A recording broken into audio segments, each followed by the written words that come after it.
Assalamualaikum warahmatullahi wabarakatuh. Bismillahirrahmanirrahim. Alhamdulillahirabbil alamin. Wassalatu wassalamu ala asyrafil anbiya'i wal mursalin wa ala alihi wa sahbihi ajma'in. Amma ba'du. Pengurus Masjid Jami'an Nabawi yang saya hormati, Bapak Ibu jamaah sekalian yang berbahagia, pagi hari ini saya diminta oleh pengurus masjid untuk berbicara tentang fikih secara umum, dan saya ingin memasuki tema kali ini dari muqaddimah dasar tentang apa itu ilmu fikih. Ilmu fikih ini adalah ilmu yang sangat istimewa karena dia berhadapan dengan keseharian yang dijalani oleh setiap orang. Oleh karena itu, ilmu fikih ini nanti kalau kita bisa memahaminya, kita akan menjadi orang yang lapang dada melihat perbedaan pandangan yang berkembang di tengah-tengah masyarakat dari apa yang mereka dengar dari guru-guru mereka yang disebut dengan fuqaha. Orang sering salah paham dengan menyatakan bahwa akibat fikih ini terjadi perpecahan di tengah-tengah masyarakat. Sehingga sekarang ada slogan yang kelihatannya benar, tetapi digunakan secara salah dan serampangan. Slogannya itu bagus, menyatakan kembali kepada Quran dan hadis. Slogan ini bagus, tetapi hari ini dimaknai oleh orang yang dalam pandangan kita yang belajar secara khusus, misalnya di pesantren, di kampus, dan di masjid kepada guru, itu adalah pemahaman yang salah. Seolah-olah ulama itu tidak kembali kepada Quran dan hadis. Seringkali kita mendapatkan hari ini slogan yang kalau kita pahami dari kacamata ilmu, itu adalah slogan yang salah. Sering kita kadang-kadang mendengar, baik di media sosial, di masjid, itu ada satu kalimat yang sangat mengganggu buat kami yang setiap hari itu ngaji fikih. Apa misalnya? Ada orang kadang-kadang ceramah, Pak. Setelah menjelaskan pandangan keagamaan dia kemudian menyatakan sederhana banget. Mau ikut Nabi apa ikut Imam Syafi'i? Satu contoh saja, contoh yang paling ekstrim misalnya. Orang ini baru membaca beberapa hadis. Atau boleh dikatakan memiliki pandangan setelah dia baca hadis, dia baca beberapa buku fikih, dia kebetulan bertemu dengan ulama-ulama yang menyatakan bahwa sholat subuh itu tidak ada kunutnya.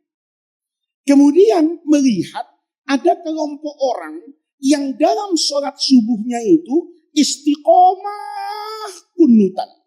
Begitu dia tanya, kenapa Anda kunut? Sementara saya baca sekian hadis, itu tidak ada kunut subuh. Orang yang kunut subuh itu kemudian menjawab, begini yang kami dapatkan dalam fikih-fikih Al-Imam Asy-Syafi'i. Maka orang ini secara serampangan bilang, mau ikut hadis apa ikut Imam Syafi'i? Ini kan separuh pinter banyak gobloknya, Pak. Kenapa? Kalau saya bisa paham hadis dan mengikuti hadis, masa iya Imam Syafi'i tidak tahu hadis? Ini boleh jadi lahir dari semangat keberagamaan yang tinggi, tetapi tidak dibarengi dengan bacaan yang luas serta pemahaman terkait dengan yang namanya fikih. Oleh karena itu, Bapak-bapak, saya ingin memulai pagi hari ini dengan pemuqaddimah secara umum. Yang pertama, kita sering mendengar kata tentang syariat, kita juga pernah mendengar yang namanya fikih. Syariat Islam itu satu. Syariat Islam itu sama. Dibaca di Masjid An-Nabawi Tangerang dengan dibaca di Masjid An-Nabawi aslinya di Madinah, syariat itu satu, Pak. Tidak ada yang berbeda. Al-Quran di masjid ini dengan Al-Quran di Masjid Nabawi di Madinah sama. Al-Quran di Indonesia dengan Al-Quran di Mesir, dengan Al-Quran dimanapun di belahan negeri di dunia ini, sama, Pak. Al-Qurannya. Bapak ambil Sahih Bukhari, Bapak baca Sahih Muslim, Bapak amati misalnya Sunan At-Tirmidzi, Bapak baca Sunan Abi Daud, dimanapun selalu sama. Ini namanya syariat. Syariat itu satu, tidak ada yang berbeda. Lalu Pak, kenapa fikihnya itu berbeda? Karena fikih itu dalam bahasa Arab namanya al-fahmu, pemahaman. Syariatnya satu, tapi syariat ini karena datangnya dari Allah, Allah itu yang menurunkan wahyu dan Allah juga yang menciptakan akal. Maka hidup manusia itu harus seimbang, Pak. Kalau kemudian agama ini Allah turunkan dalam bentuk wahyu yang detail, Qur'annya itu membahas teknis secara keseluruhan, hadis itu memberikan guidance, petunjuk, detail persoalan semuanya, maka boleh jadi Quran itu tebalnya dari pojokan sini sampai kota Serang, Pak. Boleh jadi hadis itu dibawa oleh 60 kontainer. Kenapa? Karena dia menjelaskan semua teknis yang akan ada di dunia ini. Tetapi Allah yang menurunkan wahyu. Wahyu itu sering dalam bentuk global. Wahyu itu seringkali dalam bahasa aslinya, bahasa Arab, itu memberikan kemungkinan untuk dipahami secara berbeda.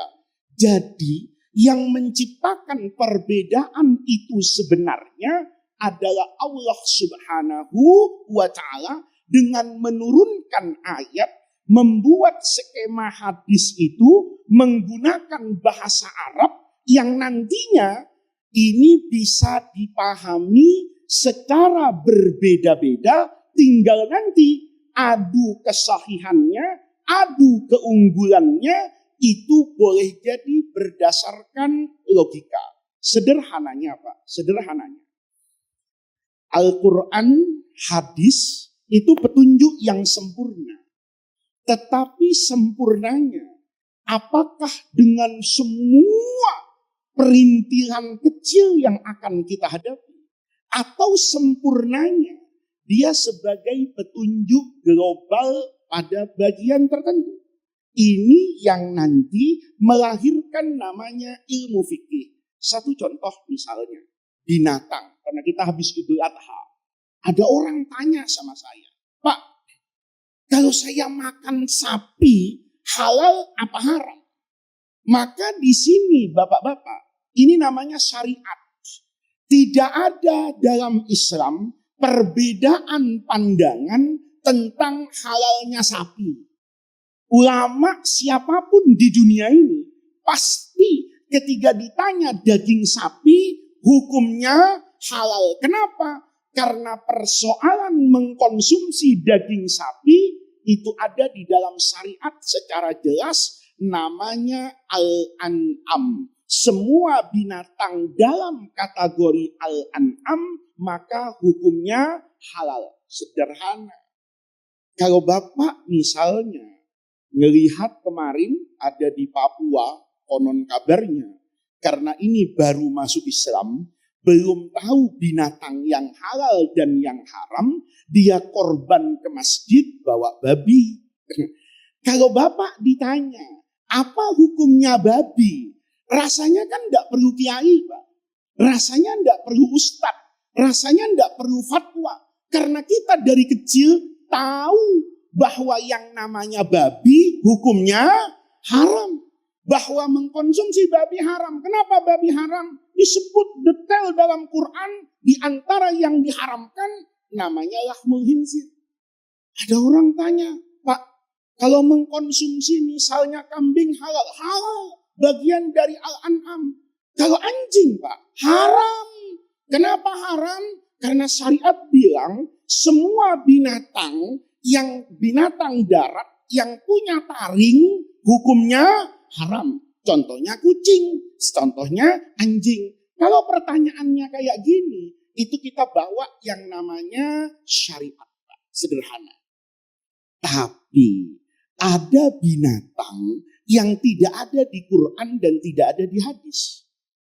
Dia untuk menetapkan kehalalan dan keharamannya, itu nanti bergantung kepada subjektivitas kiai.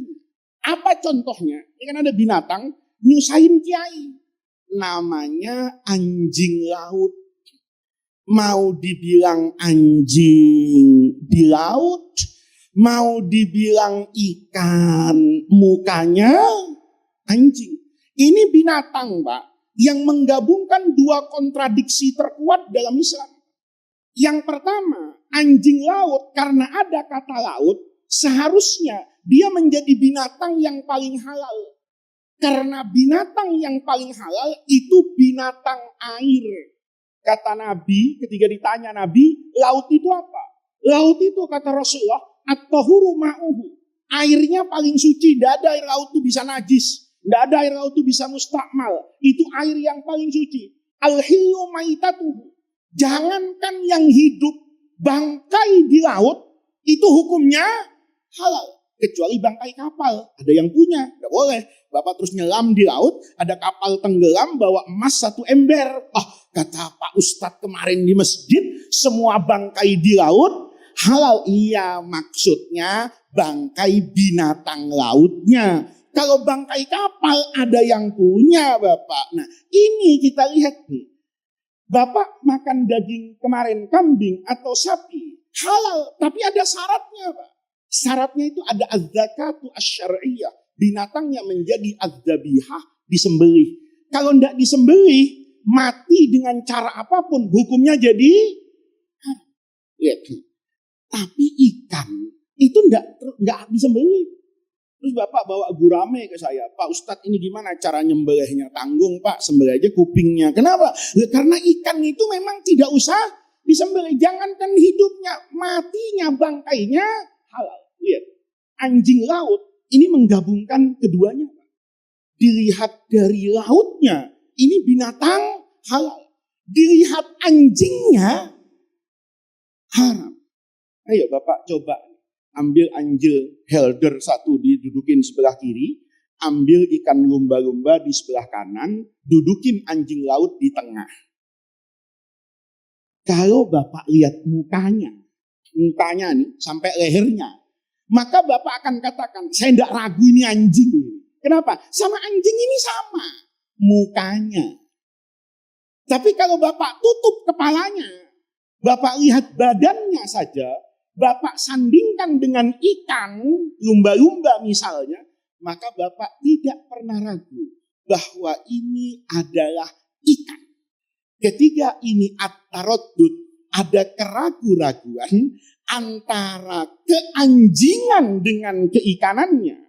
Bapak cari ayatnya di Quran, sampai kiamat kurang 1 menit gak ketemu. Ayo, saya mau tanya sama Bapak, yang tadi mengatakan kita kembali kepada Quran dan hadis. Dia tidak akan temukan ayat yang berbicara tentang anjing laut, dan dia tidak akan temukan hadis yang bicara tentang anjing laut, karena Rasulullah tidak pernah ke Teluk Naga, Pak. Ya, kalau Nabi dalam hidupnya itu tidak pernah bersentuhan dengan yang namanya apa itu laut. Bangsa Arab saat itu juga tidak banyak bersentuhan dengan apa itu air, sehingga binatang-binatang air itu secara sempurna dikatakan pokoknya binatang air itu hukumnya halal. Tapi tidak diperinci bahwa nanti ada singa laut, ada anjing laut, ada banyak binatang laut yang mungkin memiliki kemiripan dengan binatang apa ini? Darat. Saat itu Bapak, kita tidak bisa memaksakan hukum yang satu.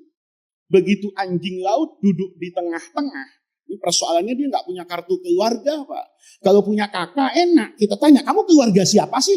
Dia bilang, oh keluarga saya anjing. Nah udah, karena kamu keluarga anjing haram. Kalau dia bilang, enggak Pak, saya keluarga ikan. Saya ada di Laut Jawa, RT sekian, RW sekian, rumah saya. Kita katakan, oh kamu ikan halal. Maka nanti ada kiai yang mengharamkan anjing laut karena melihat keanjingannya lebih kuat daripada keikanannya. Ada orang lain yang akan mengatakan bahwa anjing laut ini hukumnya halal karena dari kacamata dia keikanannya lebih kuat dari keanjingannya. Maka nanti kaidah syariahnya berbeda antara dua orang ini. Orang yang menghalalkan anjing laut akan mengatakan semua anjing hukumnya haram kecuali anjing laut karena dia ada di laut. Orang yang mengharamkan anjing laut, dia akan mengatakan semua binatang laut, ikan itu hukumnya halal kecuali anjing laut. Kenapa? Walaupun di laut dia anjing. Ayo, kalau Bapak mau debat ini nih sama saya, ya, pro dan kontra ini, ya, kayak pasangan pilpres misalnya, saya yakin Pak, sampai nanti maghrib nggak selesai kita ini berdebat. Kenapa? Karena memang tidak ada pedomannya. Itu dibiarkan oleh Allah. Sehingga apa? Nanti orang seperti saya itu punya pekerjaan Pak. Kalau anjing laut ada hukumnya di Quran, maka saya kehilangan pekerjaan Pak. Karena semua yang Bapak butuhkan ada di Quran. Otak Bapak parkir, nganggur. Kenapa? Karena tidak lagi dibutuhkan. Itu namanya ilmu fikih. Ada binatang tidak ada disebutkan di dalam Al-Quran dan hadis, maka dari situ nanti subjektivitas seorang kiai, seorang ulama boleh jadi berbeda pandangan. Ini mukaddimah yang pertama. Mukaddimah yang kedua, bahkan yang ada Quran hadisnya itu ulama sekalipun muridnya Rasulullah, muridnya Nabi ini, satu guru satu ilmu. Kalau kita kan beda guru beda ilmu Pak. Guru kita ada yang Demokrat, ada yang Golkar, kan begitu kan? Ada yang pilih ini udah ribut-ribut lah sesama guru. Muridnya lebih ribut lagi itu biasanya. Murid Rasulullah berguru langsung dari Nabi, mendengar langsung dari Nabi. Boleh jadi apa yang didengar langsung dari Nabi, baik berupa wahyu Quran maupun berupa wahyu hadis, ini tidak menyatukan para sahabat. Jadi kalau ada orang maunya Islam itu satu, itu kelihatan kalau tidak ngaji Pak. Kalau ngaji, dia tahu, jangankan saya dengan Bapak, jangankan NU, Muhammadiyah, Persis, Al-Irsyad, bahkan muridnya Rasulullah, ayat Qur'annya ada, hadisnya dengar langsung, itu mereka beda pandangan. Kenapa? Itu tadi yang saya katakan. Allah turunkan wahyu, Allah ciptakan akal. Kedua-duanya harus memiliki fungsi yang mulia. Apa contohnya? Lihat. Ayatnya ada di Quran, petunjuknya ada di Quran, tapi ketika berhadapi dengan realita di masyarakat, belum tentu apa yang kita baca di Quran itu jadi mudah untuk dipahami. Nih, ada contoh Pak. Contohnya nggak enak. Quran itu bicara tentang iddah. Bapak tahu iddah? Iddah itu kalau perempuan berpisah dengan suaminya, maka dia tidak boleh langsung menikah. Tetapi dia harus menunggu. Masa tunggu ini namanya iddah. Iddah ini Qurannya macam-macam Pak. Itu setiap bicara tentang ayat iddah, di situ kita temukan perbedaan. Yang pertama, masa iddah itu sebetulnya berapa lama? Ini banyak orang Islam nggak tahu. Langsung nyebut iddah itu 3 bulan. Ini nggak tahu ngajinya sama siapa kalau iddah itu 3 bulan. Iddah itu beda-beda, Pak.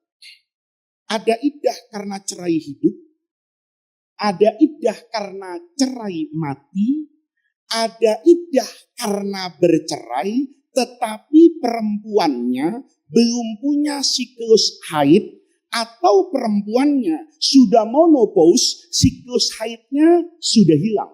Itu sama Quran dibeda-bedakan. Nanti perbedaan ini melahirkan sekian banyak perbedaan. Yang pertama misalnya, kalau ada orang dicerai sama suaminya, dia tidak boleh langsung nikah cari suami baru. Ya, sebelum menjalani masa iddah. Masa iddah itu berapa lama, Pak? Kita debat sampai nanti Isya, sampai minggu depan, nggak putus, Pak.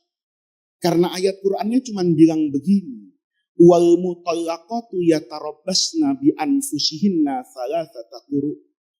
Perempuan yang dicerai oleh suaminya itu harus menunggu iddahnya thalathata quru. Wal quru itu jam'u qur'un dalam bahasa Arab. Persoalannya, al-qur'u itu dalam bahasa Arab namanya lafdzun mustarok. Bahasa Indonesianya kata ambigu. Satu kata, tapi maknanya banyak. Itu semua bahasa punya, Pak. Contoh bahasa Indonesia.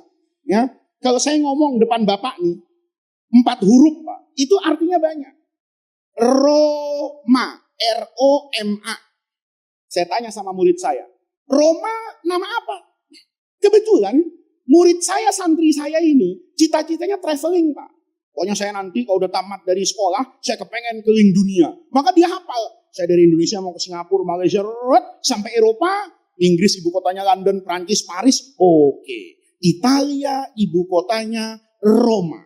Yang dia ingat dari Roma, ibu kota Italia. Saya tanya, Roma itu nama apa? Nama ibu kota Italia. Oke. Di kelas yang lain, murid saya ini tukang makan, Pak. Kalau iktikaf di Alfamart tuh lama dia. Ya, begitu saya tanya, anak-anakku, Roma itu nama apa? Dia jawab, biskuit. Bener apa salah, Pak? Terus, kamu gimana sih? Roma itu nama kota. Mungkin anaknya bilang, nggak tahu, Pak. Yang saya tahu Roma nama biskuit. Kalau Bapak nggak percaya, ikut saya pakai Indomaret. Bener nggak, Pak?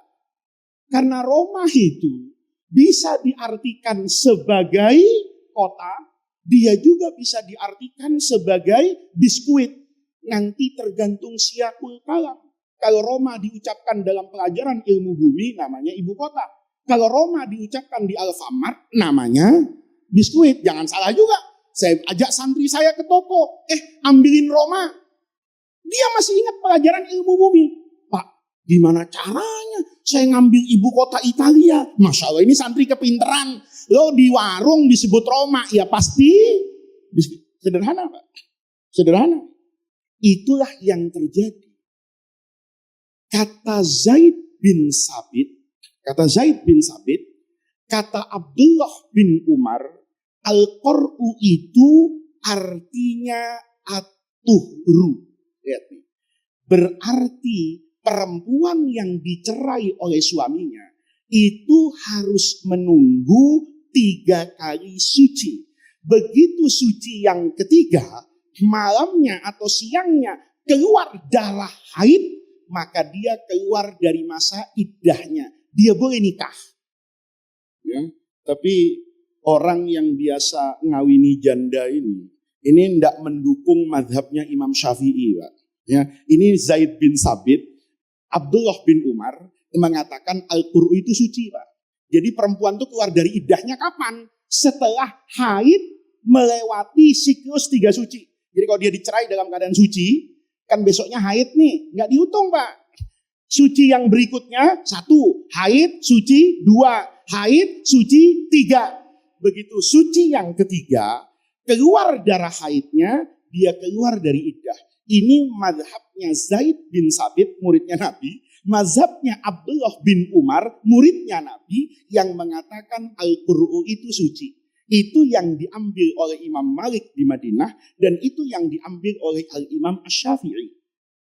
Sahabat Nabi yang lain beda lagi. Siapa yang beda? Sayyidina Umar. Bapaknya Abdullah bin Umar. Ini berantem Pak di rumah. Ya kan, bapak sama anak nih, sama-sama faqih, sama-sama sahabat Nabi. Kata Sayyidina Umar, kata Sayyidina Abdullah bin Mas'ud, Al-Qur'u itu artinya al-haid. Jadi perempuan itu kalau dicerai, tunggu 3 kali siklus haidnya, begitu darah dari haid ketiga tadi, dia dicerai dalam keadaan suci nih, ya. Haid, ya, 1.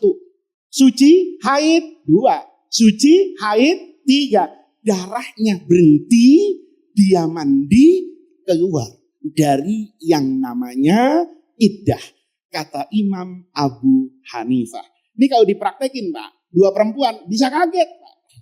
Ini perempuan besti ini, ya. Ada Hamidah sama Mahmudah Pak. Temen akrab dari kecil. Sekolah bareng, ngaji bareng, belanja bareng, kawin bareng, dicerai bareng. Ya. Dicerai, siklus haidnya sama lagi. Dia haid, ini haid. Pokoknya temen akrab lah. Ya, kemana-mana sama, sampai siklus haidnya sama, nikahnya sama, dicerainya sama. Apesnya, waktu Hamidah dengan Mahmudah dicerai ini, dia tidak tanya pada guru yang sama. Hamidah tanya sama guru di Indonesia yang mayoritas bermadhab Al-Imam Asy-Syafi'i. Begitu tanya sama kiai di Tangerang, Pak Kiai, ana janda nih dicerai sama suami. Kapan Kiai saya boleh cari suami baru? Nah, kata kiainya tunggu 3 kali suci. Yang Mahmudah kebetulan ngaji di Mesir. Gurunya atau di Irak bermadhab Al-Imam Abu Hanifah. Kata gurunya, kamu kalau mau cari suami baru, tunggu 3 kali suci. 3 kali haid. Begitu selesai 3 haid, dapat suami baru. Dicerai sama Pak, dalam keadaan suci. Yang satu, begitu sampai pada haid, karena dia bermadzhab Syafi'i, nggak dihitung. Yang satu, karena bermadzhab Imam Abu Hanifah, setelah suci, haid. Maka nanti, besti ini, keluar iddahnya beda. Teman yang satu udah nenteng suami baru. Kata temannya, ya udah punya jodoh. Katanya, ya udah kan gue udah selesai iddah. Nggak bisa, belum. Katanya, karena apa?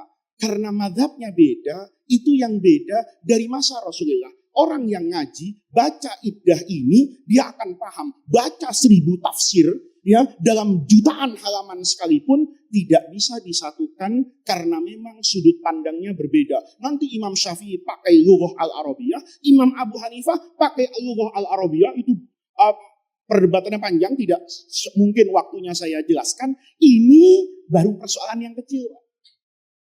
Nanti ini. Iddah di sini beres, iddah di tempat lain, kasus yang berbeda, nggak akan sama.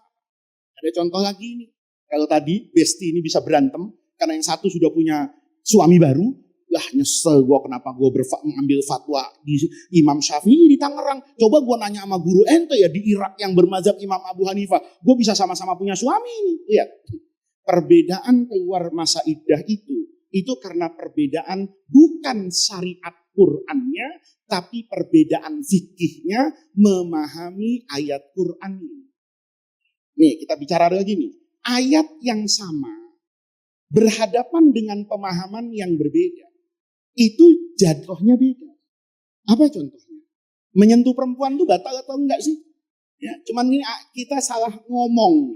Kita sering ngomong menyentuh perempuan membatalkan wudhu. Padahal sama, menyentuh laki-laki batal wudhu. Karena ada perempuan yang enggak terima sama saya. Pak, masa menyentuh perempuan batal wudhu? Nyentuh sapi enggak batal wudhu? Masa saya lebih dari sapi sih? Kan enggak gitu juga. Kalau perempuan yang dibalik, perempuan nyentuh laki-laki, ya batal juga wudhunya. Pertanyaannya, di Indonesia sering kalau batal wudhu NU, kalau enggak batal wudhu Muhammadiyah. Itu karena bacaan kita di situ. Tapi batal atau tidak batal wudhu ini bacaan panjang dari masa sahabat itu sendiri. Yang kemudian nanti kata Imam Abu Hanifah, bapaknya fikih ini, menyentuh perempuan itu tidak batal wudhunya. Bukan kata Muhammadiyah. Kata Imam Abu Hanifah bersanad dari gurunya Hamad bin Abi Sulaiman, ngaji dari Ibrahim An-Nakhai, dari Alqamah bin Aswad, dari Abdullah bin Mas'ud, dari Rasulullah. Kata Imam Abu Hanifah, ilmu yang saya dapat sanad keilmuan ini, nyentuh perempuan kalau nyentuh, walaupun mesra-mesraan, walaupun berciuman, selama tidak bersetubuh, wudhunya tidak batal. Kata Imam Syafi'i, enggak. Mujarradul lamsi, asal bersentuhan, sekalipun nggak ada rasa. Ya, kan ada orang kadang-kadang bilang, Pak, saya kemarin naik komuter lain kereta, terus berdiri, wah depan saya cewek, cakep banget. Terus, dia namanya di kereta Pak, bersentuhan. Kadang kulit ketemu kulit Pak, dia pakai tangan pendek, saya pakai tangan pendek. Terus saya tanya, waktu bersentuhan, rasanya gimana? Sama aja Pak, mati yang listrik. Ini ada dua kemungkinannya. Kemungkinannya yang pertama soleh, rasanya nggak mungkin. Yang kedua konslet. Rasanya yang kedua yang mungkin. Kata Imam Syafi'i, mujarradul lamsi. Biar yang dipegang nenek-nenek, napasnya udah Senin Kemis, asal perempuan, batal. Kata Imam Syafi'i. Kata Imam Malik, enggak begitu. Kata Imam Malik, saya tengah-tengah. Yang penting rasanya. Kalau ada orang bersentuhan dengan perempuan tua, tapi ingat masa mudanya Pak. Ini ada artis terkenal nih, artis zaman Bung Karno. Bapak lihat filmnya kemarin, cakep bener. Ketemu di pesawat, Masya Allah, artis lama. Duduk, tapi Bapak memorinya ke tahun 90-an. Saat ini masih muda, bersentuhan, dinikmati. Hukumnya yang pertama haram, itu dulu. Yang pertama hukumnya haram. Yang kedua, wudhunya batal kata Imam Malik. Bukan soal bagaimana menyentuhnya, tapi persoalan rasanya. Rasa syahwat itu ada, batal. Rasa syahwat itu enggak ada, enggak batal. Kenapa? Karena ayat Quran sama hadisnya. Kata Imam Abu Hanifah, saya pegang pada qiraah sittah. 6 dari qurra as-sab'ah itu membaca ayatnya pakai mat tabi'i. Au lamastumun nisa. Kamu batal kalau menyentuh perempuan. Sayangnya pada 6 qiraat yang mutawatirah dari Rasulullah itu pakai mat tabi'i Pak. Au lamastumun nisa. Kata Imam Abu Hanifah, kalau lamasa, sorofnya ini, yulamisu, itu namanya mufa'alah. Interaksi dari dua belah pihak, itu biasanya dalam persetubuhan. Maka ayat tadi mengatakan, kalau bersetubuh, batal. Kalau tidak bersetubuh, tidak batal. Selesai. Kata Imam Syafi'i, tidak bisa. Walaupun itu 6, ada qiraat qiraat Hamzah Az-Zayyad, ini Imam Qurra yang 7 itu, yang satu namanya qiraatu Hamzah Az-Zayyad, itu bacanya pendek. Au lamastumun nisa, tidak ada mat tabi'inya. Wal lamsu, kata Imam Syafi'i, itu adalah bersentuhan secara mutlak. Maka nyentuh perempuan batal wudhunya. Imam Malik lain lagi. Al-lamsu dalam bahasa Arab bukan sekedar megang, tapi megang yang dibarengi dengan keinginan. Apa buktinya Imam Malik? Pakai hadis Pak. Hadisnya jauh, bukan urusan wudhu, urusan thalabul ilmi.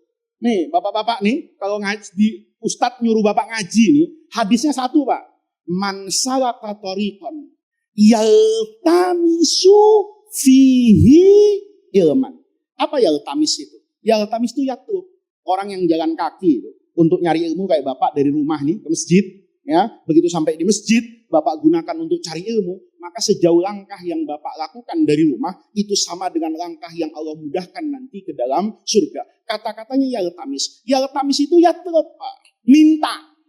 Pertanyaannya, ini kan udah dewasa semua lah. Kalau laki-laki, suaminya nih, bu, suaminya nyentuh ibu malam-malam, itu mau ngajak tahajud apa mau ngajak mesra-mesraan? Rasanya ngajak mesra-mesraan itu. Maka kata Imam Malik, al-lamsu dalam bahasa Arab itu mengandung kata-kata permintaan untuk dipenuhi syahwatnya. Maka kalau nyentuh ada syahwatnya, wudhunya batal. Kalau tidak ada syahwatnya, tidak batal. Ini Bapak, dari dulu. Jadi nggak ada orang bilang ini gara-gara ada fikih, ada NU, ada Muhammadiyah, ada Persis, jadi percaya. Enggak, memang syariat ini didesain kayak begitu. Sehingga bahasa sederhananya, orang-orang kayak saya jadi punya pekerjaan, Pak. Ngajar di situ. Bapak nanya, ini batal apa enggak? Tentu saya jawab berdasarkan objektivitas ilmu judulnya, tapi sejatinya berdasarkan subjektivitas saya. Kalau saya sudah cenderung sama Real Madrid, kan sulit untuk mendukung Barcelona. Kalau saya sudah kadung ngaji sama Imam Syafi'i, dari kecil dididik dengan ini, rasanya berat kalau mazhab Syafi'i itu kalah. Sebagaimana di Mekah, itu rasanya berat kalau mazhabnya Imam Ahmad harus kalah. Itu subjektivitas manusia. Tidak apa-apa selama didukung dengan dalil. Ini contoh Quran, Pak. Ada contoh yang lebih ekstrim lagi dari ayat lamastum. Hadis. Ini nggak usah ngomong sahih, nggak usah ngomong doif. Karena diucapkan langsung oleh Rasul depan sahabat. Kalau saya dengar hadis, itu ada sahih, ada doif, ada hasan. Karena saya tidak tahu siapa yang meriwayatkan hadis ini.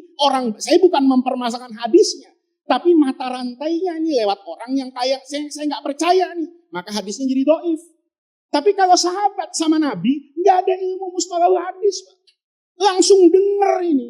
Lihat, Nabi itu pernah ngumpulin sahabat, Pak. Setelah perang Ahzab. Perang Ahzab itu bahasa Quran. Bahasa sejarahnya namanya perang Khandaq. Bapak-bapak yang pernah umroh tuh. Biasanya diajak ke tempat dulu di mana Rasulullah bangun kemah perang Khandaq yang Nabi gali parit itu. Selesai perang Khandaq, ini kan orang kafir Quraisynya ini yang bersekutu dengan semua kafir itu kabur karena Allah kirim angin topan bubar. Maka Rasulullah diperintah sama Allah untuk memberi pelajaran ini Bani Quraidah Yahudi ini yang memukul Nabi dari belakang mengkhianati perjanjian negara kesatuan Madinah. Jadi NKRI itu nggak bid'ah. Karena dulu di Madinah, itu ada namanya Negara Kesatuan Madinah. Kalau NKRI dibangun dengan Pancasila, Negara Kesatuan Madinah dibangun dengan Sahifah Madinah. Kesetaraan antara Nabi Muhammad dengan kaum muslimin sebagai satu komunitas, dan Yahudi dengan 3 suku utamanya yang ada di dalam kota Madinah, itu menjadi ummatun min duninnas, satu kesatuan kata Rasulullah, dirangkai pada satu sahifah, kewajibannya sama, haknya sama. Begitu perang Khandaq, Yahudi ini tergoda, Pak. Karena Nabi di dalam kota Madinah jumlahnya sedikit. Sementara pasukan Quraisy dari luar itu lebih 10.000. Ya kan teori pilkada jalan di sini. Ya, kalau yang dukung partainya lebih banyak, biasanya pindah, Pak, ke yang banyakan. Kayaknya kalah ini elektabilitasnya nih, pindah dia. Yahudi ini rupanya ngelihat survei, Pak. Kata Yahudi, surveinya Nabi ini rendah ini. Katanya, kalau saya dukung yang Allah. Pindah koalisi dia. Berkoalisi dengan Abu Sufyan. Dengan Ghatafan semua kabilah Quraisy. Kita pukul Muhammad. Kamu mukul dari luar, saya mukul dari dalam. Yang di dalam Quran dikatakan, hunalikabtuliyal mu'minuna wa zulzilu zilzalan. Satu-satunya perang yang menggentarkan kaum muslimin, itu ya perang Khandaq. Sampai mereka katakan, mata Nasrullah, kapan ya Allah tuh bantu? Karena genting, Pak. Selesai pengkhianatan itu, Nabi pulang, Pak. Begitu orang kafir Quraisy nih 10.000 nih, kabur, porak-poranda, Nabi pulang. Nyopot baju perangnya. Tiba-tiba malaikat Jibril turun, Pak. Masih pakai baju Kopassus Pak, bintang 4. Kata Nabi, Jibril, kok udah ganti baju? Kok belum ganti baju? Ayo kita ke masjid, sholat. Perang mulu, kata Nabi. Kata Jibril, siapa yang nyuruh ganti baju? Memang belum ada wahyu sih, kata Nabi. Tapi kan udah selesai, ya udah. Kagak, kata maka Jibril. Belum. Allah turunkan perintah. Usir Bani Quraidah itu dari kota Madinah. Tidak lagi diperkenankan ada Yahudi satupun di Madinah. Bukan karena perbedaan agama, tapi karena pengkhianatannya kepada konstitusi Madinah. Ya, bukan karena agama, Pak. Bukan karena perbedaan iman, bukan. Karena pengkhianatan. Kalau sekarang tuh kayak orang minta merdeka itu dari Indonesia. Kan diperangi sama TNI. Kenapa? Karena akan memecah belah kesatuan negeri Indonesia. Mecah belah Madinah, usir, kata Jibril. Siap. Tapi ente gak ikut gak apa-apa, kata Jibril. Karena ini gak penting amat, gak gede-gede banget. Suruh aja murid-murid kamu, usir dia. Siap, kata Nabi. Kata Nabi siap, kata Jibril. Bukan siap-siap, sekarang. Oh sekarang, kata Nabi. Dikumpulin orang-orang. Karena Jibril ini perintahnya buru-buru. Kata Jibril, satset dong, sekarang gak pakai lama. Ya dah, kata Nabi. Dikumpulin orang. Karena Jibrilnya maunya satset, cepat. Ngomong Nabi. Berangkat ya ke kampungnya Bani Quraidah. Nabi gak ngomong cepat Pak. Nabi ngomongnya begini nih, hadisnya di Sahih Bukhari ini. La yusalliyanna ahadukum sholatal asri illa fi Bani Quraidah. Nabi ngomong gitu. Jangan ada yang sholat asar kecuali di Bani Quraidah. Paham? Paham. Berangkat ini Pak ke Bani Quraidah. Pesannya Nabi cuma satu. Jangan sholat asar kecuali di Bani Quraidah. Pasukan ini kena macet di rest area Pak. Ya kan? Kayak Nabi bilang, lo perang ya ke Surabaya. Jangan sholat duhur kecuali di Semarang. Berangkat dari Banjarwijaya. Ya, begitu sampai tol Japek, macet Pak. Macetnya parah. Azan, asar misalnya, masih di mana? Di Cirebon. Tenang masih, ya Allah, asar masih di Cirebon. Gimana ini? Tenang. Jalan terus. Jam 5:20 menit Pak. Masih di Pemalang. Belum nyampe Semarang. Ribut nih orang. Berhenti. Kagak sholat loh katanya. Kata yang satu nih. Maksudnya, lihat matahari lu buta katanya. Matahari udah mau tenggelam. Kita belum sholat asar. Berhenti sholat. Kayak orang buta aja gak lihat matahari. Yang dibilang buta gak terima Pak. Ngomong, lu budek. Coba, ini kumpulan orang buta sama orang budek Pak, ribut ini. Lu budek. Budek apaan? Tadi Nabi ngomong apa? Jangan sholat asar, ini umpamanya, kecuali di Semarang. Lu lihat, gede banget tuh, Pemalang. Semarang bukan? Bukan, kalau gitu terus. Loh, sholat asarnya gimana? Lu kurang ilmu, yang punya agama ini siapa? Nabi. Nabi bilang halal, halal. Nabi bilang haram, haram. Nabi bilang sholatnya di Semarang, Semarang katanya. Nah terus enggak sholat sekarang. Kan Nabi yang bilang. Yang satu berhenti sholat. Yang satu terus Pak. Sholatnya dijamak semuanya. Duhur, asar, maghrib, isya. Ya, untungnya subuh enggak. Ya, semuanya sholat. Udah selesai ngusir Yahudi. Pulang Pak. Sampai di Madinah. Waduh. Dua-duanya pengen ketemu Nabi. Lari dua-duanya. Yang satu nih yang sholat asar. Ngomong, Nabi kagak sholat asar. Kata yang gak sholat asar, Nabi gak taat sama omongan Nabi. Kata Nabi, apaan sih? Nih Nabi nih, kita udah lewat asar, udah mau maghrib, di jalan terus kagak sholat. Yang satu ngomong, Nabi dia sholat di Pemalang. Padahal Nabi bilang sholatnya di Semarang kan. Nabi Pak tidak memberikan keputusan apapun atas kepemahaman dua sahabat yang berbeda. Karena memang Nabi tahu bahasa yang beliau gunakan itu bisa dipahami setelah nanti orang belajar bahasa Arab. Dauranul lafzi bainal haqiqati wal majaz. Dalam bahasa Arab bisa satu kata dimaknai dengan al-maknal haqiqi, bisa dimaknai dengan al-maknal majazi, sama dengan bahasa Indonesia. Ada orang dibilang singa podium. Nih pertama Pak, singa, berarti kata-kata singa itu artinya dua Pak. Bisa singa hewan, bisa penceramah yang tegas. Maka Bapak bilang nih, kalau ada pengurus masjid nih, Masjid Nabawi nih, ngomong di luar, Masya Allah, di masjid tadi yang khutbah singa. Bapak cepat masuk, ingin salaman, wah kiai hebat nih ceramahnya. Kenapa? Yang ngomong pengurus masjid, ketika ngomong singa mimbar, itu asosiasinya penceramah. Tapi kalau security, hati-hati. Jangan ke masjid, emang kenapa? Di masjid ada singa. Jangan-jangan singa kebun binatang Pak, memang lepas ke sini. Kenapa? Yang ngomong security, tugasnya mengamankan masyarakat. Ketika dia bilang macan, jangan-jangan beneran. Ayo. Nih kalau kita terusin pada pengajian yang akan datang. Ya, ini hanya 1/5 Pak, dari yang ingin saya sampaikan. Supaya nanti kita keluar dari masjid ini, itu punya kelapangan dada. Dan tidak mudah merendahkan orang. Ini sekarang banyak orang kadang-kadang salah paham. Nanti kita bahas tuh. Ada orang bilang pajak itu haram. Ya, orang yang kerja di direktorat Jenderal Pajak dan Bea Cukai itu ke neraka. Bisa benar, bisa salah.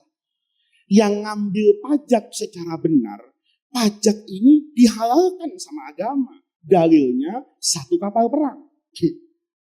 Tapi yang nyekek rakyat dengan pajak yang dibuat-buat, apalagi pegawai pajak, gajinya cuma 30 juta, tapi bisa punya Mercedes dan Alphard, itu yang harus dicekek. Lihat Pak, itu agama. Sekarang banyak orang bilang, wah ini riba. Riba itu pasti haram.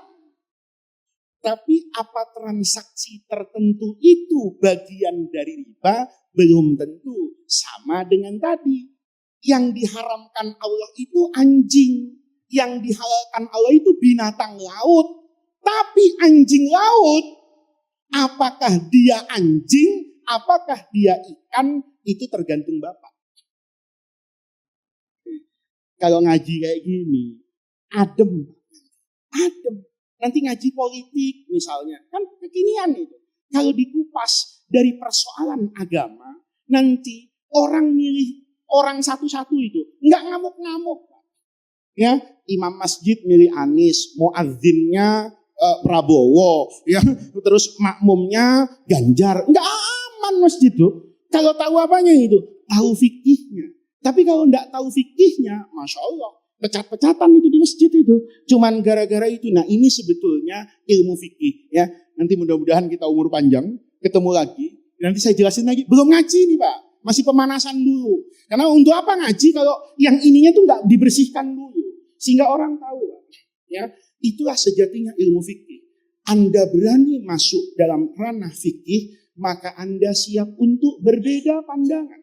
Kalau Anda tidak siap untuk berbeda pandangan, ngajar aja tauhid. Ya, kalau surga, neraka, Allah, wujud, kidam, bako, itu satu Pak. Ya, nggak ada perbedaan. Satu. Yang kedua, kalau orang mau ngaji fikih, itu harus berani dengar-dengar yang ekstrim Pak. Karena apa? Karena masalahnya yang dihadapi memang masalah ekstrim Pak. Kalau hari kiamat kan nggak ekstrim Pak. Hari kiamat itu nanti malaikat niup sangsakala, semuanya hancur, semua sepakat. Tapi dalam fikih nanti, kita akan bertemu dengan masalah yang boleh jadi cukup ekstrim. Ekstrimnya di mana? Nggak ada di masa lalu. Ada kemarin tuh orang, semalam, ada orang tuh Pak, buat saya nggak bisa tidur. Saya ini belum tidur Pak, gara-gara fikih. Itu kalau kiai kebanyakan megang handphone tuh juga bahaya Pak.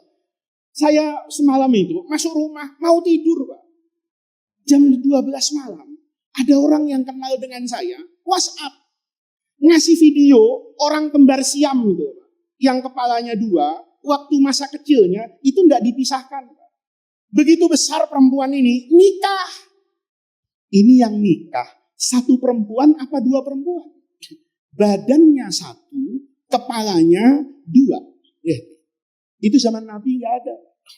Terus gimana auratnya? Lihat nih, ini aurat istrinya, apa adik istrinya, apa kakak istrinya, kalau nikah dengan yang satu, ini hukumnya halal apa haram? Karena dalam agama, haram menggauli, memperistri dua wanita, yang satu apa ini? Satu kandung. Nah itu saya pikir-pikir, Masya Allah, iya juga ya, ini kerjaan lagi. Saya mikir, begitu mikir Pak, tiba-tiba tarhim di Jagakarsa. Masya Allah, jam 3 ini ke masjid Nabawi. Jadi orang kalau sudah bicaranya fikih Pak, siap enggak tidur, siap merasa kalah, siap enggak enak, siap mendengarkan sesuatu, karena ini memang ilmu yang luar biasa. Kalau Anda tidak siap itu, sebaiknya enggak usah ngaji fikih, ya, nanti jadi masalah. Kalau Anda siap itu, tidak mudah merendahkan orang, tidak mudah mencaci orang yang berbeda. Ayo ngaji fikih. Kenapa? Nanti kalau Bapak melihat dua kutub pandangan ini, yang selama ini menurut Bapak yang A yang salah, setelah Bapak nanti ngaji sekian dalil, Bapak boleh jadi akan mengakui, oh sebenarnya yang benar lawan saya. Kemarin saya menganggap itu salah, bukan dia yang salah, tapi bacaan saya yang kurang, wawasan saya yang tidak dalam, sehingga saya mudah menyalahkan orang. Ini sebagai mukadimah, insya Allah pengajian bulan depan itu masih bicara ini dulu, ya. Nanti setelah semuanya mengerti, baru bicara GoPay, baru bicara Grab, baru bicara yang aneh-aneh itu, sehingga nanti saya nerangin sama Bapak. Bapak mau ikut pandangan saya boleh, Bapak ikut pandangan orang lain juga boleh. Kenapa? Ini namanya fikih. Ya, ini yang bisa saya sampaikan. Mudah-mudahan Allah jadikan jam'ana hadza jam'an marhuma wa tafarruqana min ba'dihi tafarruqan maksuma. Mudah-mudahan duduknya kita di majelis yang baik ini menjadi tawassul dan wasilah kita semua untuk mendapatkan khairat dunia wal akhirah. Kalau ada pertanyaan, dengan senang hati saya bisa menjawab, saya akan jawab. Terima kasih. Assalamualaikum warahmatullahi wabarakatuh.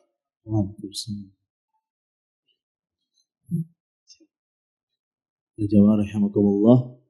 Jadi diingatkan Ahad pekan keempat disiapkan problematika keseharian. Jadi nanti di-storin ke sini, mudah-mudahan satu persatu diselesaikan. Amin ya Allah. Ada yang ingin bertanya? Ya.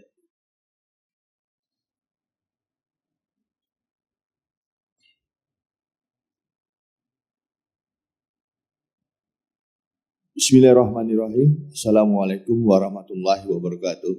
Terima kasih Pak Ustadz atas penjelasannya yang tadi sangat menyentuh. Terus terang aja Pak Ustadz, dengan kondisi saat sekarang ini, perbedaan itu menjadikan intimidasi. Perbedaan itu menjadikan perselisihan. Seperti Pak Ustadz tadi bilang bahwa perbedaan itu kan sebenarnya karena fikihnya, karena aturannya itu tidak ada waktu di zamannya Nabi. Misalnya seperti ini Pak Ustadz, dengan kondisi saat ini orang merayakan Maulid Nabi misalnya. Dulu memang belum ada Maulid Nabi.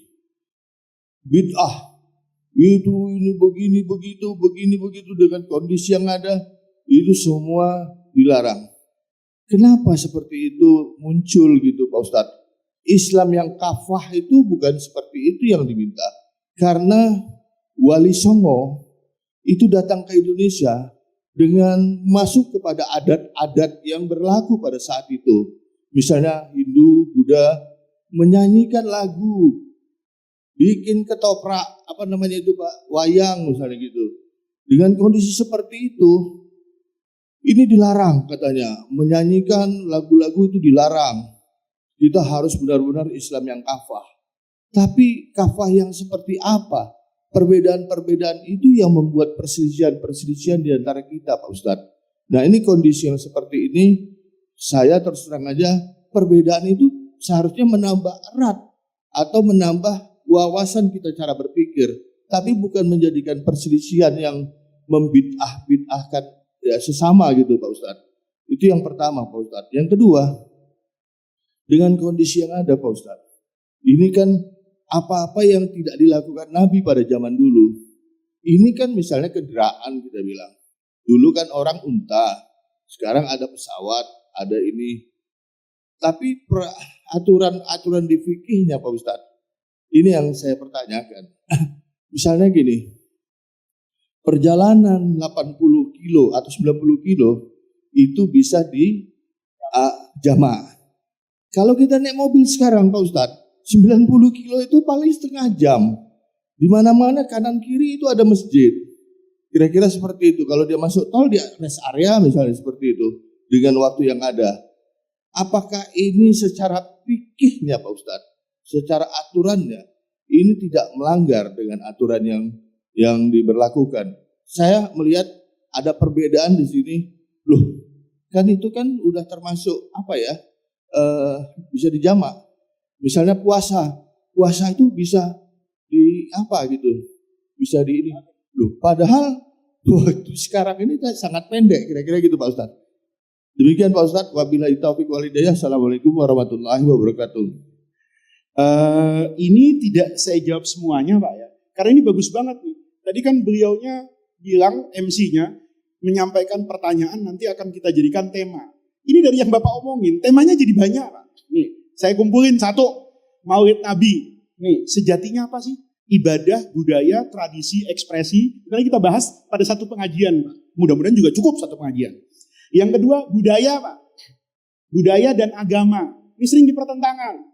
Nanti kita bahas Pak. Ini kalau kita jawab sekarang, tidak ada waktunya Pak. Karena orang sering mengatakan, orang yang berpegang teguh kepada agama, seolah-olah harus bermusuhan dengan budaya. Dan orang yang menjadi budayawan, seolah-olah harus musyrik kepada Allah. Kan begitu persepsi yang terjadi di masyarakat. Jadi nanti kita bicara budaya. Jadi budaya itu banyak hal Pak. Ya, kalau tadi bilang Wali Songo, ya, kita bilang di Mekah, di Madinah, itu budaya. Agama itu butuh budaya. Tanpa budaya, agama juga tidak mendapatkan makna yang pasti. Contoh nih Pak, agama cuma bilang, khudhu zinatakum inda kulli masjidin. Kalau mau sholat ke masjid, itu pakai baju yang bagus. Baju yang bagus menurut Bapak batik. Menurut orang Arab, jubah. Menurut abdi dalam di mana di Jogja, kalau Bapak kan sarungnya masih sama dengan saya. Kalau di Jogja, itu sarung batik yang kalau di Jakarta dibilang sarung ibunya.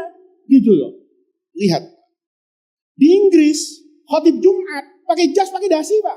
Kayak orang mau pesta. Gitu loh. Kenapa? Karena itu bergantung pada budaya. Kata agama, kalau ke masjid, pakai baju yang bagus. Budaya Jawa, sarungan. Budaya Eropa, celamaan. Budaya Jogja, belangkon. Nih, jadi kalau, iya Pak, di Masjid Kauman Jogja itu, idza sha'idal khatibu alal mimbar. Saya pertama kali kaget Pak. Beskap, luri itu, kain batik, belangkon. Oh iya, di Jogja kata saya. Masjid Nabawi jangan niru. Kenapa? Orang kayak begitu kalau di Tangerang, mau dalang. Kitanya yang genit. Kalau di Tangerang pakai baju biasa menurut orang Tangerang. Saya punya teman alim Pak, di Rusia. Di Rusia. Nggak mau pakai jubah Pak. Saya bilang, kamu kok nggak pernah sih saya lihat pakai jubah? Jubah itu di kampung saya daster katanya. Apa itu pelecehan Islam? Enggak. Kenapa? Dalam pandangan dia baju itu tidak lazim saya gunakan. Ya itu selesai Pak. Rasanya orang Indonesia juga pertama kali pakai jubah, ya rasanya aneh kan rasanya. Ayo yang pertama kali pakai jubah, rasanya aneh Pak. Sama, orang yang biasa pakai celana, suruh sarungan, grogi juga. Sama kok. Ya, ini kan kayak soal bubur ayam Pak. Mau diaduk atau nggak diaduk, ya nggak usah diperselisihkan gitu. Yang mau diaduk-aduk, yang enggak. Itu nanti budaya. Itu Bapak bagus banget tuh. Jadi tema satu. Yang kedua bid'ah. Yang ketiga bid'ah. Bid'ah itu hukum atau enggak? Yang kita tahu kan hukum itu wajib, sunnah, makruh, mubah. Yang kita tahu tuh syarat, rukun, azimah, rukhsah. Kok ada barang baru nih? Ini hukumnya apa? Bid'ah. Kayaknya ngaji usul fikih nggak pernah tuh dengar hukum bid'ah. Itu nanti kita jadi judul lagi Pak. Ya kan? Terus nih Bapak, bagus banget nih semua yang disampaikan ini. Judul-judul penting nih. Nanti saya urut lah ya untuk kita jadikan kajian. Nabi nggak mengerjakan, nggak ada di zaman Nabi. Atau Nabi ngerjakan. Tapi konteksnya beda dengan kita hari ini. Itu namanya dalam ilmu usul fikih al-tarku wal fi'lu. Nabi tidak mengerjakan. Apa itu jadi dalil? Lihat. Ini sekarang kan orang itu. Orang bilang gini Pak. Kita melakukan sesuatu tuh. Ada nggak zaman Nabi? Nggak ada. Oh bid'ah, nggak boleh. Orang pakai masker juga zaman Nabi nggak ada. Tapi ingat, kita ini disuruh niru Nabi apa disuruh hidup seperti zaman Nabi? Beda. Niru Nabi apa niru zaman Nabi? Nih, Nabi itu orangnya bersih. Bersih zaman Nabi, siwakan. Bersih era Pak Jokowi, sikat gigi. Saya tanya Pak. Nih, Nabi siwakan, saya sikat gigi. Saya jujur Pak, enggak siwakan. Tapi saya sikat gigi Pak. Ya, malah sikat gigi yang mahal Pak, Oral-B. Ya, kalau Bapak kan formula yang 10.003, ya kan? Kalau saya supaya bersih banget itu Oral-B Pak, 150.000 sikat giginya. Ya, pasta giginya Sensodyne Pak saya. Ya, itu 60.000, Bapak Pepsodent kan 7.500 kan begitu.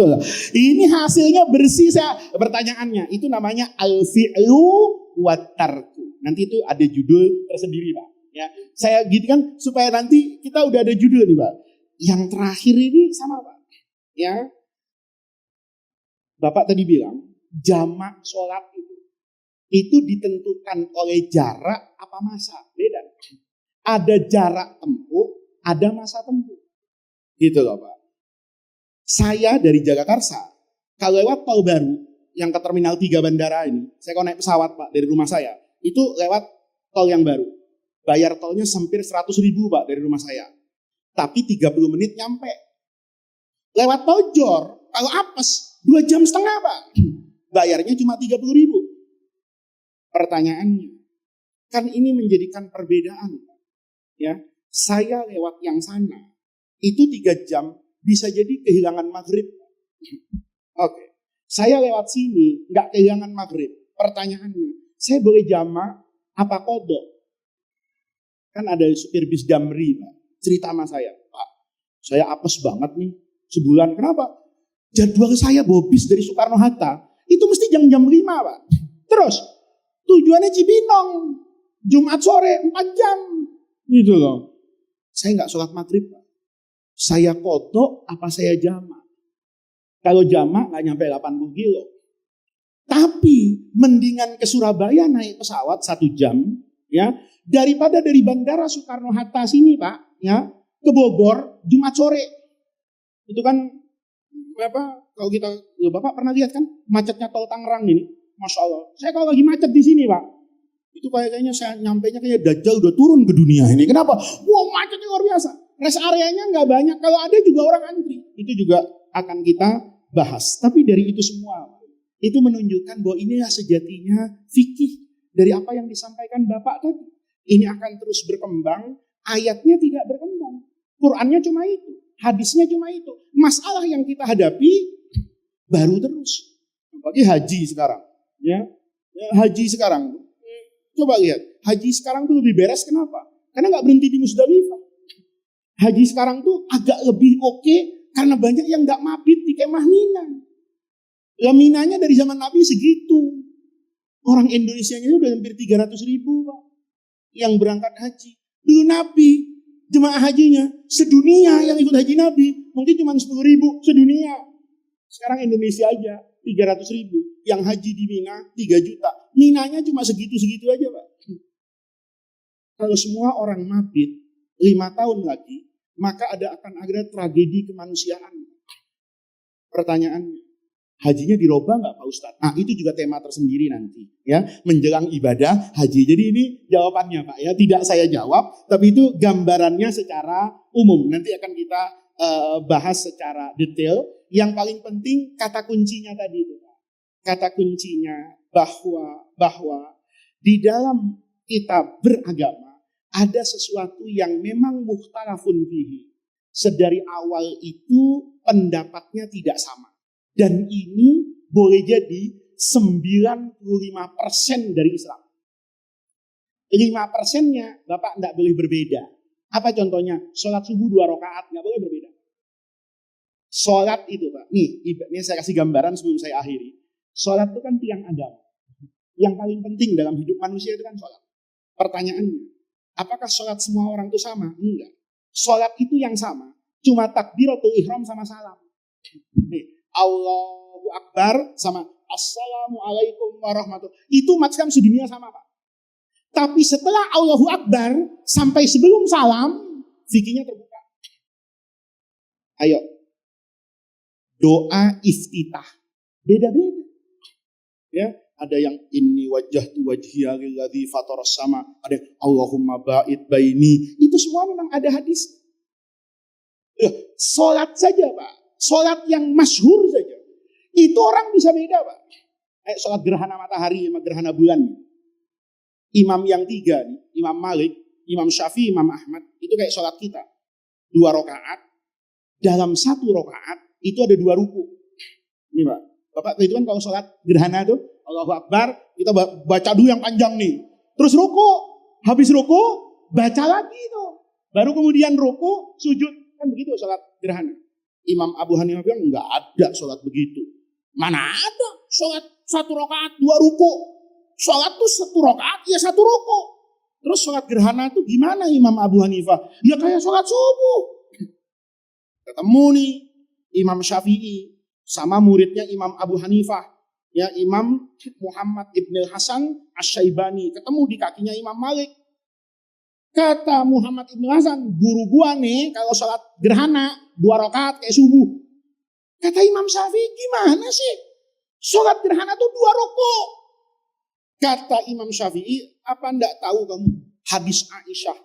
In khashafatil qamaru fi ahdin Nabi sallallahu alaihi wasallam, Nabi kemudian ngajak orang sholat, faqoma qiyaman tawilan, thumma raka'a.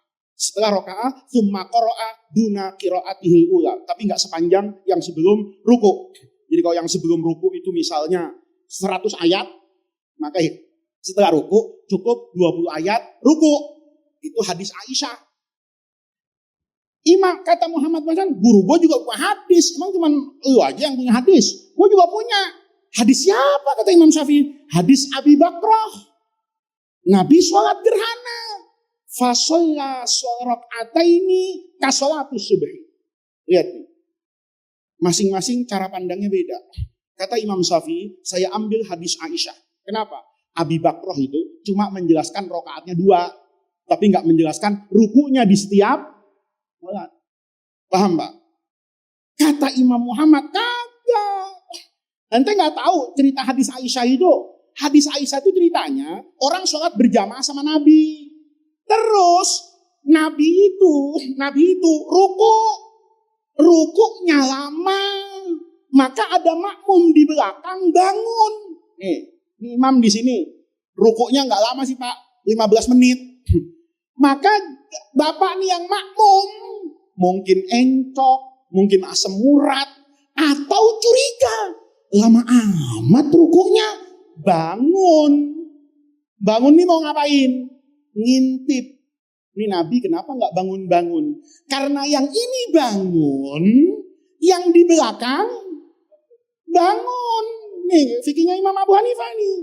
Karena yang di belakang bangun, yang di depan ngeliat. Loh, masih ruku katanya. Ruku lagi. Yang di belakang ruku. Ibu-ibu ngeliat dari belakang. Oh, sholat gerhana itu 2 rakaat, 1 rakaat, 2 ruku. Kata Imam Abu Hanifah, sebenarnya ini orang salah aja. Nih, Bapak paksain nih dua-duanya. Nggak bisa. Kenapa? Nabinya udah nggak ada. Saksi sejarahnya udah nggak ada. Buku hadisnya nggak ada yang menerangkan detail. Bisa diartikan begitu dua-duanya. Terus Bapak sholatnya gimana? Ya terserah gurunya. Kebiasaan di sini. Kalau di sini udah pakai 2 ruku, ikut mazhabnya jumhur. Bapak nanti punya uang, sholat di Baghdad, sholat di Kazakhstan, sholat di Uzbekistan, yang nanti kok nggak pakai 2 ruku. Jangan Bapak bilang sesat nih, nggak tahu hadis, marah. Enggak begitu. Kok kayak gitu adem kan? Adem kan Pak? Nggak ada yang berantem. Kenapa? Ngaji. Nah, jadi kalau ada orang suka ngomel-ngomel, suka merendahkan orang, itu orang kurang ngaji Pak. Bukan kurang ajar, kurang ngaji. Kalau nanti ngaji dia paham. Oke, itu pertanyaannya. Saya rasa oke, satu lagi boleh. Saya ikut Bapak aja. Ada yang mau boleh terus? Kalau saya sih terus saja Pak. Kalau Bapak-Bapak kan pasti ada yang punya kegiatan. Jangan sampai gara-gara ngaji terus nggak bersihin kampung Pak. Terakhir kayak gitu.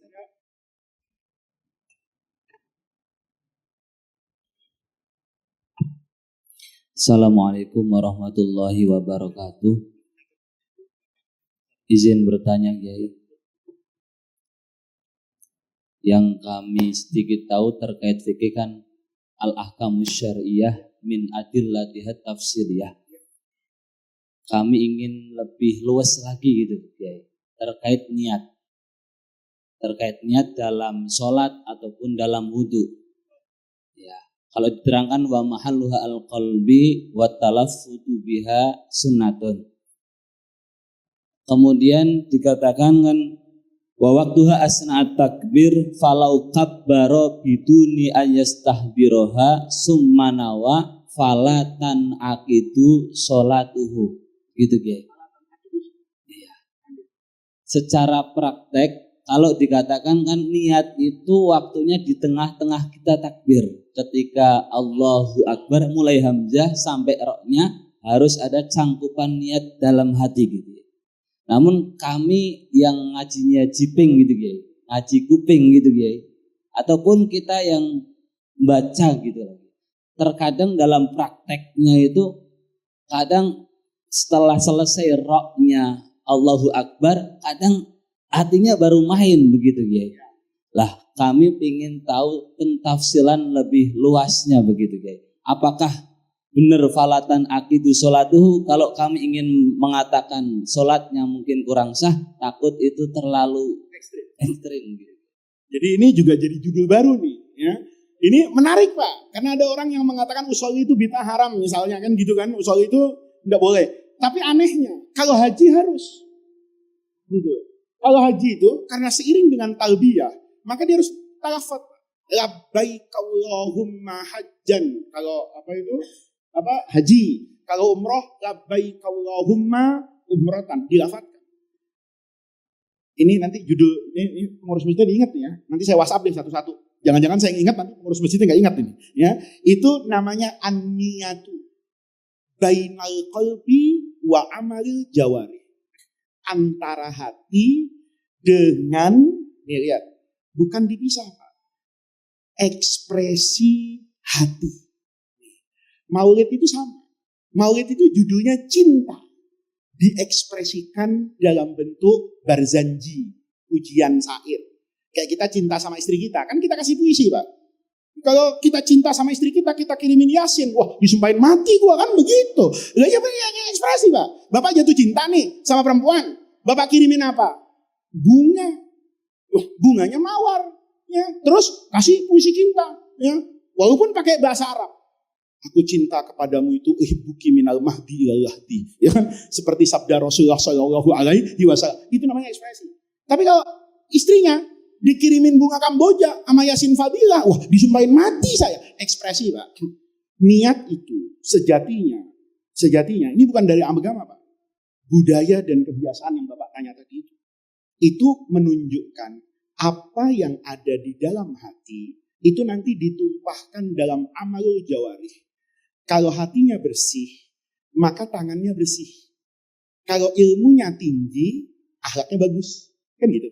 Nah, maka di sini bertemu kepentingan fuqaha, namanya kepastian hukum. Nih, saya kasih gambaran, Pak. Sholat yang diterima sama Allah itu, sholat yang khusyuk. Enggak khusyuk, enggak diterima sama Allah. Tapi khusyuk definisinya enggak ada. Ada orang bilang, enggak Pak, definisinya khusyuk itu ngelihat tempat sujud. Belum tentu khusyuk. Siapa tahu lihat sarung temannya. Cakep bener nih sarungnya, kan di mana ya? Ya ini siapa yang tahu? Gitu. Wah kalau nggak bisa begitu Pak, mendingan merem. Emang ngantuk kan begitu? Nggak ada. Khusyuk itu apa? Itu ekspresi orang. Beda-beda. Apa yang sedih itu pasti nangis? Belum tentu. Ada orang yang air matanya udah habis, dia udah nggak bisa, tapi sedihnya luar biasa. Oleh karena itu, kata fuqaha, khusyuk itu tandanya tumakninah.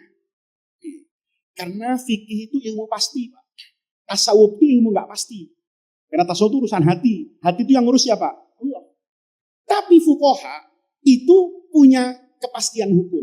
Tasawuf itu bicara diterima atau tidak diterima, taunya nanti di akhirat. Tapi fikih itu bicaranya sah atau tidak sah. Jadi Bapak boleh nanya sama saya, Pak, sholat saya sah apa enggak? Saya jawab. Tapi kalau nanya, Pak, sholat saya diterima apa enggak? Ya gue juga sholat gue nggak tahu, terima lo pakai nanya ke gue, kan begitu jawabannya. Nah, ada namanya tumak ninah. Tumak ninah itu titik temu Pak antara bebannya tasawuf dengan kebutuhan manusia untuk mendapatkan kepastian hukum. Dibuat tumak ninah. Tumak ninahnya beda-beda Pak. Imam Syafi'i bilang gerak 3 kali berturut-turut batal. Kata Muhammad Ibn Hasan Asy-Syaibani, muridnya Imam Abu Hanifah, nggak bisa. Kenapa kata Imam Syafi'i? Ini kan ketemu di kakinya Imam Malik nih, 2 orang hebat ini. Yang satu murid utamanya Imam Abu Hanifah, gurunya meninggal, nyari guru lagi. Kalau kita kan enggak, pengajian bubar. Kenapa bubarnya? Gurunya mati. Iya, lu kagak cari ya? Kagak, udah di satu mati udah katanya gitu. Ini mati satu, dia cari. Ketemulah Imam Malik di Madinah, ngaji dia. Imam Syafi'i datang dari Mekah, ngaji lagi di situ. Dua-duanya berantem di sini. Gurunya orang hebat. Kata Muhammad Ibn Hasan, kagak bisa. Kenapa nggak bisa? Kata Imam Syafi'i. Lah, enggak Pak. Di hadis Nabi sholat gendong tutunya. Sayyidina Hasan, Husain digendong. Kata Imam Abu Hanifah, lu bisa gendong, nggak gerak 3 kali. Ayo, ini debat ekstrim loh. Debat ekstrim ini. Kata siapa? Kata Imam Syafi'i. Loh, kamu nggak tahu gendongnya kayak apa? Itu kan kepastian hukum. Kepastian hukum. Maka beda sekali Pak. Imam Abu Hanifah bilang, orang itu bergerak dalam sholat bebas saja. Selama nggak saru. Orang tetap ngelihat kalau dia sejatinya sedang apa ini? Sholat. Nih, jadi orang sholat Pak. Ya, orang sholat nih, megang bayi. Tapi begini, Bapak lihat dia lagi gendong apa lagi sholat? Lagi sholat, oh nggak apa-apa. Sama Pak, dengan air. Kata Imam Syafi'i, air itu kulata ini kira-kira 240 liter kalau sekarang. Imam Abu Hanifah enggak, ribet. Kata Imam Abu Hanifah, siapa yang ngukur literan air? Ya, terus gimana? Gampang kata Imam Abu Hanifah. Lo ada di kolam. Kalau tangan sini masuk, yang di pojokan airnya nggak gerak, itu air banyak. Nggak usah diliterin. Jadi nih, jangan nih Pak, air segini nih. Bapak masuk di sini nih, tangannya mau wudhu. Kan wudhu kan begini Pak. Masa Bapak begini nih, gayung. Kalau wudhu, Bapak kan tangannya masuk dua nih. Begini nih, apa namanya, nyawuk begini nih. Bapak ambil sini nih. Begini, set. Yang sini nggak gerak Pak. Itu air kullatain. Ini lihat. Itu namanya kepastian hukum Pak. Maka kata Imam Syafi'i, kalau bergerak 3 kali nggak tumak ninah, nggak khusyuk nih. Masa di hadapan Allah gerak-gerak, sholatnya nggak bagus. Kata Imam Abu Hanifah, bagus. Tapi masing-masing punya pilihan, sama dengan niat. Niat itu disepakati oleh semua ulama amalul qalbi. Niat itu nggak ada urusan Pak, sama madhar, sama luarnya. Maka Bapak jangan suka vonis orang. Ini kita suka vonis orang Pak, ya. Sedekah kok terang-terangan, riak lo, belum tentu. Dia sedekah terang-terangan karena tetangganya ini suka gosip. Kalau dia nggak kelihatan bayar zakat, diomongin orang. Ayah pelit, nggak pernah sedekah dia. Padahal yang di masjid ditulis hamba Allah, itu dia. Kata orang ini, daripada orang sekampung dosa mulu sama gua, dosa suudon, terang-terangan. Saya bayar zakat lo, diumumin. Jumat ini alhamdulillah Masjid An-Nabawi menerima sumbangan dari Faiz sebesar 10 juta. Dengar orang, oh nyumbang juga dia. Gue pikir pelit. Nggak boleh, itu niat Pak. Makanya niat itu nggak boleh Bapak hakimi dan nggak boleh Bapak hukumi. Karena yang tahu tuh cuman Allah. Bapak jangan ikut campur. Allah nggak minta ngajak Bapak ikut-ikutan lagi ngapain enggak. Nah, tapi fikih kan butuh kepastian. Mana tandanya kamu niat menghadap Allah tuh mana? Masa iya Allahu Akbar sambil nulis WhatsApp? Bentar ya, udah 50 juta aja dah per meter. Dia transaksi tanah Pak. Ini kira-kira menunjukkan khusyuk enggak? Enggak. Maka kata ulama, wa in talaffadhu biha. Kalau Bapak nih hatinya datang ke Masjid Nabawi, saya mau apa? Sholat. Supaya keinginan sholat saya tercermin dari semua anggota tubuh saya, mulut saya ngomong. Nih, tangannya kan angkat nih. Berdiri gini kan tangan di bawah nih. Nih, Allahu Akbar. Dari Allah sampai Ro'er Bar. Itu harus ada, Pak. Gitu. Ragu-ragu. Maka kata agama, bantu dengan lisan. Ingat, Pak. Musolli, sholat. Nih, udah. Begitu ada sate, musolli. Mau sate Madura kayak Betawi kayak entar. Musolli. Fardal maghrib. Ini kalau khusyuk, Pak. Hatinya kalau dilatih. Oh iya, maghrib. Waktu matahari itu sedang menundukkan kepada Allah. Sinarnya yang terang. Itu akan hilang dimakan senja. Ya Allah, saya ini gagah ya Allah. Tapi sebentar lagi tua. Sebentar lagi enggak gagah. Saya ini banyak uangnya ya Allah. Tapi orang itu kan enggak mungkin uangnya banyak terus. Maka di saat seperti itu saya kembalikan ya Allah kepadamu. Gelap, Pak. Subuh nanti ngomong. Ya Allah, habis gelap. Gelap itu kan identik dengan enggak bagus, Pak. Bapak kalau saya tanya, gimana Pak Haji nasibnya? Gelap. Gimana rezekinya Pak Haji? Gelap. Tokonya? Gelap. Ya Allah. Dalam kegelapan malam yang panjang ini, saya yakin sekarang fajar sodik itu terbit, matahari akan terlihat. Saat itu saya mohon dibimbing untuk meraih rezeki saya. Itu kan usolli fardal maghribi. Hati itu tercermin dari mana ini? Tangan. Tapi kalau Bapak usolli, ini gua goreng apa ya? Lah, ini kan kayaknya ngeledek Allah gitu loh. Katanya usolli, katanya wajjahtu wajhiya lilladzi fataras samawati wal ardh. Tapi hidungnya ini sambal terasi apa sambal ulat apa? Ini gimana rasanya? Nah, itu makanya kalau mengajarkan niat, itu yang diminta itu istighdar sedikit saja. Jangan diajarin, Pak, orang awam itu dari A sampai Ro. Masya Allah, ngitung nanti dia. Usolli belum, ulangi lagi. Setan masuk, Pak. Ya, ada loh, Pak. Orang yang takbir itu 3 jam tidak selesai. Bukan orang bodoh.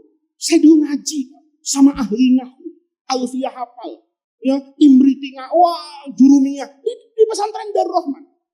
Itu pernah sholat Isya sampai adzan subuh takbirnya belum beres. Oh, kita pernah jadi murid dibangunin pesantren. Oh, bawah wudu lagi. Oh, ada perasaan najis. Oh, akhirnya kata setan, sholat tuh nggak benar, udah tanggung neraka aja sekalian, nggak usah sholat. Putus asa dia. Jadi ngajar fikih itu dia ngajar yang sederhana. Kalau nanti fikihnya sudah beres, Pak, terus, maka nanti akan lahir nilai tambah namanya tasawuf. Jangan tasawuf dulu, tapi syarat dan rukun fikihnya mentah. Salah-salah, Bapak nanti jadi orang sesat gitu. Jadi niat dengan apa tadi itu lafaz hati itu hanya ekspresi, Pak. Ya, jadi orang sidang bilang usolli itu nggak mungkin hukumnya haram, Pak. Karena dia sedang mengekspresikan kehusuan dia kepada Allah. Orang tanya, yang pertanyaan Bapak tadi, Nabi kan nggak pakai usolli. Oke, pertanyaannya, hatimu sama nggak dengan hatinya Nabi? Nih, ini ada orang kadang-kadang sul adab, Pak. Kita ini harus kayak Nabi. Ya memang kamu sama dengan Nabi. Kita niat puasa, belum tentu sama dengan Nabi. Ada orang niat puasa karena ingin sehat, ada karena ingin diet. Istrinya atau suaminya bilang, bang gemuk amat, puasa bininya tiap hari. Puasanya kenapa? Supaya nggak dibilang, kita nggak tahu. Nah itu hati-hati. Oke, rasanya jam 7 kita berhenti. Nanti insya Allah pertanyaannya seperti ini. Yang tadi Bapak itu, nanti saya coba, mohon maaf Pak ya, saya coba uraikan nanti. Tapi nggak berurut kayak tadi Pak. Nggak berurut kayak pertanyaan Bapak. Berurut sesuai dengan tema yang mau saya sampaikan. Jadi nanti ada tema besar, pertanyaan Bapak, saya sisipkan sebagai contoh. Ya, sehingga dengan itu nanti mudah-mudahan kita panjang umur, ya, ngaji bertahun-tahun nanti di sini, itu keluar bisa menjadi orang yang diharapkan oleh Rasulullah Shallallahu Alaihi Wasallam. Dia bisa berbeda pandangan, tetapi tidak terpecah belah, terkotak-kotak dan terkelompok yang bermusuhan. Sebagaimana dahulu di kota Madinah, Zaid bin Sabit itu biasa bertentangan dengan Sayyidina Umar, tetapi itu tidak pernah merusak persahabatan antara Sayyidina Umar dengan Sayyidina Zaid, karena semua yang diperselisihkan itu selalu dalam koridor ilmu. Selama itu dalam koridor ilmu, selama itu ada dalam pegangan bacaan yang dibaca, insya Allah barokah tetap bersatu itu ada. Mudah-mudahan kita bertemu kembali. Allahumma ja'al jam'ana hadza jam'an marhuma wa tafarruqana min ba'dihi tafarruqan ma'suma. Mudah-mudahan Allah selalu menjaga dan membersamai kita semua dalam rahmat dan ridhonya. Rabbana atina min ladunka rahmah wa hayyi' lana min amrina rasyada. Allahumma la tahrimna khaira ma indaka li syarri ma indana. Kurang lebihnya saya mohon maaf. Wallahu muwaffiq ila aqwamit thariq. Wassalamu alaikum warahmatullahi wabarakatuh.